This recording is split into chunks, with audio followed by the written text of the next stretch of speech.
Reels ಹುಚ್ಚಿಗೆ ಪೊಲೀಸರ ಅತಿಥಿಯಾಗಿದ್ದಾನೆ ಒಬ್ಬ ಯುವಕ. ಬಿಗ್ ಬಾಸ್ಗೂ ಈ ಯುವಕನಿಗೂ ಒಂದು ಕನೆಕ್ಷನ್ ಇದೆ. ಅದೇನು ಅಂದ್ರೆ ಬಿಗ್ ಬಾಸ್ ಮನೆಗೆ ನಾನು ಬಾಂಬ್ ಇಡ್ತೀನಿ ಅಂತ ಹೇಳಿ ರೀಲ್ಸ್ ಮಾಡಿ ಲಾಕ್ ಆಗ್ಬಿಟ್ಟಿದ್ದಾನೆ. ಬಿಗ್ ಬಾಸ್ ಸೀಸನ್ಗೆ ನನ್ನನ್ನ ಕರೀದೇ ಇದ್ರೆ ಬಾಂಬ್ ಇಡ್ತೀನಿ ಅಂತ ಹೇಳಿ ಇನ್ಸ್ಟಾದಲ್ಲಿ ಯುವಕ ರೀಲ್ಸ್ ಮಾಡಿ ಪೋಸ್ಟ್ ಮಾಡಿದ್ದ. ಸಿಕ್ಕಾಪಟ್ಟೆ ವೈರಲ್ ಆಗಿತ್ತು ವಿಡಿಯೋ.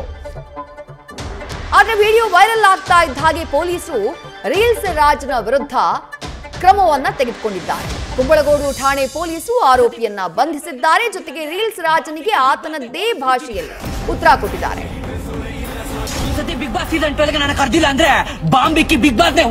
ಮತ್ತಷ್ಟು ಡೀಟೇಲ್ಸ್ ನಮ್ಮ ಪ್ರತಿನಿಧಿ ಅಂಕಿತಾ ನೀಡ್ತಾ ಹೋಗ್ತಾರೆ. ಅಂಕಿತಾ, ಬೆಂಗಳೂರು ಪೊಲೀಸರು ಫೀಲ್ಡ್ ನಲ್ಲಿ ಎಷ್ಟು ಖಡಕ್ಕೋ ಒಂದು ಸಲ ಸೆರೆ ಹಿಡಿದ ಮೇಲೆ ಸೋಷಿಯಲ್ ಮೀಡಿಯಾದಲ್ಲಿ ಅವರನ್ನ ಟ್ರೋಲ್ ಮಾಡೋದ್ರಲ್ಲೂ ಅಥವಾ ಅವ್ರಿಗೆ ಟಾಂಗ್ ಕೊಡೋದ್ರಲ್ಲೂ ಅಷ್ಟೇ ಕ್ರಿಯೇಟಿವ್ ಅನ್ನೋದು ಪದೇ ಪದೇ ಸಾಬೀತಾಗ್ತಾನೆ ಇರುತ್ತೆ. ಅದಕ್ಕೆ ಈ ರೀಲ್ಸ್ ಕೂಡ ಸಾಕ್ಷಿ. ಈಗ ರೀಲ್ಸ್ ಬದಲಾಗಿ ಆ ಪ್ರಕರಣಕ್ಕೆ ಸಂಬಂಧಪಟ್ಟ ಹಾಗೆ ಏನ್ ಡೀಟೇಲ್ಸ್ ಸಿಗ್ತಾ ಇದೆ ಅಂಕಿತಾ? ವಿದ್ಯಾ, ಸೋಷಿಯಲ್ ಮೀಡಿಯಾ ಮಾನಿಟರ್ ಮಾಡೋದಕ್ಕೆ ಅಂತಾನೆ ಹೇಳಿ ಹಲವು ಪೊಲೀಸ್ ಠಾಣೆಗಳಲ್ಲಿ ಅದಕ್ಕೆ ಅಂತ ಹೇಳಿ ಒಂದು ಸ್ಪೆಷಲ್ ಸಿಬ್ಬಂದಿಯನ್ನ ಕೂಡ ಈಗಾಗಲೇ ಪೊಲೀಸರು ನಿಯೋಜನೆ ಮಾಡಿದ್ದಾರೆ. ಹಾಗಾಗಿ ಸೋಷಿಯಲ್ ಮೀಡಿಯಾದಲ್ಲಿ ಯಾವುದೇ ರೀತಿಯ ಪ್ರಚೋದನಾಕಾರಿ ವಿಡಿಯೋಗಳು ಅಥವಾ ಈ ರೀತಿಯಾಗಿ ಬೆದರಿಕೆಯನ್ನ ಹಾಕುವಂತಹ ವಿಡಿಯೋಗಳು ಬಂದಂತಹ ಸಂದರ್ಭದಲ್ಲಿ ಪೊಲೀಸರು ತಕ್ಷಣವೇ ಎಚ್ಚೆತ್ತುಕೊಂಡು ಅವರ ವಿರುದ್ಧ ಕ್ರಮವನ್ನ ಕೈಗೊಳ್ಳುವಂತಹ ಕೆಲಸವನ್ನ ಮಾಡ್ತಾ ಇದ್ದಾರೆ. ಅದರ ಬೆನ್ನಲ್ಲೇ ಈ ಬಿಗ್ ಬಾಸ್ ಏನು ಬರ್ತಾ ಇದೆ, ಈಗಾಗಲೇ ಕೆಲವೇ ಗಂಟೆಗಳು ಬಾಕಿ ಇರುವಂತದ್ದು. ಆ ಬೆನ್ನಲ್ಲೇ ಈ ಕೆಲವು ದಿನಗಳ ಹಿಂದೆಯಿಂದಲೇ ಸಾಕಷ್ಟು ಜನ ಬಿಗ್ ಬಾಸ್ ಸಂಬಂಧ ವಿಡಿಯೋವನ್ನ ಮಾಡ್ತಾನೆ ಇದ್ದಾರೆ. ಅದರಲ್ಲಿ ಒಬ್ಬ ಯುವಕ ಅಶೋಕ್ ಮಮ್ಮಿ ಅಂತ ಹೇಳಿ ಆತನ ಒಂದು ಪೇಜ್ ಇದೆ.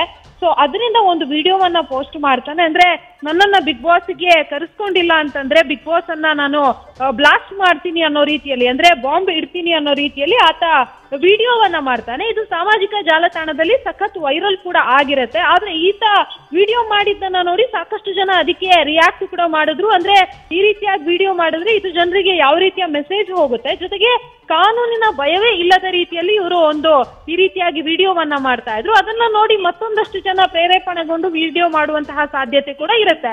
ಆ ನಿಟ್ಟಿನಲ್ಲಿ ಆ ವಿಡಿಯೋವನ್ನ ಮಾಡಿದವನನ್ನ ಪೊಲೀಸರು ಬಂಧಿಸಿ ಈಗಾಗಲೇ ಆತನ ವಿರುದ್ಧ ಕಾನೂನಾತ್ಮಕ ಕ್ರಮವನ್ನ ಕೈಗೊಂಡಿರುವಂತದ್ದು. ಜೊತೆಗೆ ಆತನಿಗೆ ಬುದ್ಧಿವಾದ ಕೂಡ ಹೇಳಿರುವಂತದ್ದು. ಅಂದ್ರೆ ಈ ರೀತಿಯಾಗಿ ರೀಲ್ಸ್ ಅಪ್ಲೋಡ್ ಮಾಡಿದಾಗ ಸಾಕಷ್ಟು ಜನ ಫಾಲೋವರ್ಸ್ ಇರ್ತಾರೆ, ಅವ್ರು ಅದನ್ನ ನೋಡ್ತಾರೆ. ಹಾಗಾಗಿ ನಾವೇನಾದ್ರೂ ವಿಡಿಯೋ ಪೋಸ್ಟ್ ಮಾಡೋ ಮುನ್ನ ಅದು ಜನರಿಗೆ ಯಾವ ರೀತಿಯ ಮೆಸೇಜ್ ಹೋಗುತ್ತೆ, ಜೊತೆಗೆ ಅದರಿಂದ ಜನರ ಮನಸ್ಸಿನ ಮೇಲೆ ಯಾವ ರೀತಿಯ ಪರಿಣಾಮ ಬೀರುತ್ತೆ ಅನ್ನೋದನ್ನ ನೋಡ್ಕೊಂಡು ವಿಡಿಯೋಗಳನ್ನ ಪೋಸ್ಟ್ ಮಾಡಬೇಕು.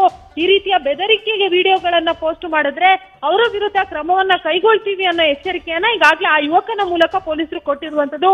ಕುಂಬ್ಳಗೋಡು ಪೊಲೀಸ್ ಠಾಣೆಯಲ್ಲಿ ಒಂದು ದೂರು ದಾಖಲಾಗುತ್ತೆ. ಆ ದೂರಿನನ್ವಯ ಈಗಾಗಲೇ ಆ ಆರೋಪಿ ಏನಿದ್ದಾನೆ ಆತನನ್ನ ಅರೆಸ್ಟ್ ಮಾಡಿ ಜೈಲುಗಟ್ಟಿರುವಂತಹ ಕೆಲಸವನ್ನ ಕೂಡ ಈಗಾಗಲೇ ಪೊಲೀಸರು ಮಾಡಿದ್ದಾರೆ. ವಿದ್ಯಾ, ಥ್ಯಾಂಕ್ ಯು ಅಂಕಿತಾ ತಮ್ಮೆಲ್ಲ ಡೀಟೇಲ್ಸ್ಗೆ. ನ್ಯೂಸ್ ಫಸ್ಟ್ ನಿರ್ಭೀತಿಯಿಂದ ನಿಮ್ಮ ಪರವಾಗಿ.